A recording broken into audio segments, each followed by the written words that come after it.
So it is a great pleasure to have this opportunity to say a few words about the recently launched database, which is WIPO Judgements. WIPO Judgements is led by the WIPO Judicial Institute, and it is part of WIPO's work with judiciaries. This work aims to empower judges to fulfill their role in assuring the balance and efficacy in IP, innovation, and creative ecosystems. Broadly speaking, this work is organized under 3 pillars. First, the exchange of information. The second, the strengthening of judicial capacity building. And the third, facilitating access to information on judicial systems and decisions on IP. So it is under this third pillar of work that WIPO is aiming to build a global reference sources, and this work takes the form of WIPO Judgment, and a number of publications. So today I will only focus on WIPO Judgments. You may have already visited WIPO, which is a long-standing database that provides free of charge access to legal information on IP from around the world. It has 3 collections. It has laws, treaties, and the recently added judgments, and it is organized by member states or organizations and also has flexible search options. WIPO Judgements, launched in September 2020, is a database that provides open and free online access to judicial decisions on IP from around the world. At the time of launch, there were 10 participating jurisdictions, and over the last year, it has grown to 23 jurisdictions, including Jamaica.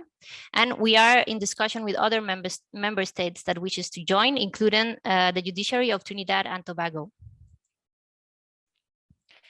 So to find decisions, users can search using parameters that include the country or the regional organization, the subject matter, which would be trademarks, geographical indications, the issuing authority, which would be the courts, the level of the issuing authority, which could be first instance, final instance, the type of proceeding that can be criminal, civil, administrative, the relevant legislation or treaties that are mentioned in the judgment, the date of the judgment, or keywords.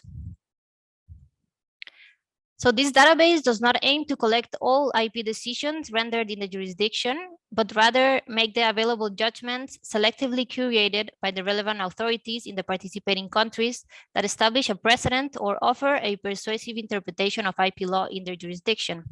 For example, you see here that the Jamaican authority has selected 11 judgments in IP. The results of a search can be sorted in several ways, for example, by the date of the judgment, the court, or the subject matter. By selecting one of the entries, the user can access searchable bibliographical details for the index decision, for example, the date of the judgment, the courts, type of procedure, etc. The database broadens the global access to foreign IP judgments by linking with automatic machine translation tools. So we have Google Translate and also WIPO Translate for the keywords, the full text of the judgment, and summaries if they're included. It also benefits from a multilingual interface available in 6 languages, so English, Arabic, Chinese, French, Russian, and Spanish. As a companion to WIPO, it also provides cross-references to international treaties and national laws that are referenced in the judgment and as included in WIPO. So here's an example of the full text of a judgment in HTML. As you can see, this judgment from the Supreme Court of Peru was provided in its original language, so Spanish, and due to the machine translation functionality, it can be read in other languages as well. The database also allows for member states to upload an original version of the judgment in PDF in addition to this type of version. In addition, WIPO Judgements provides information on the judicial structures for IP disputes in participating countries. So this allows users to appreciate the spectrum of structures that include generalist and specialist courts, as well as administrative entities that carry out quasi-judicial functions, and the diverse features that respond to the technical nature of IP disputes. The database is also complemented with the new WIPO collection of leading judgments on IP, which aims to provide commentaries of the judgments included in WIPO Judgements. So the first title was a publication done with the Supreme People's Court of China, and we're working with further editions to expand this collection. Finally, the database is useful for judicial capacity building and also as a tool for judicial dialogue between judges from around the world. We recently held 2 webinars for judges that discuss judgments that are included in WIPO Judgements. One featuring a decision rendered by the Court of Appeal of Jamaica, which was mentioned earlier, the 3M, and another one featuring a decision from the Court of Justice of the Andean Community.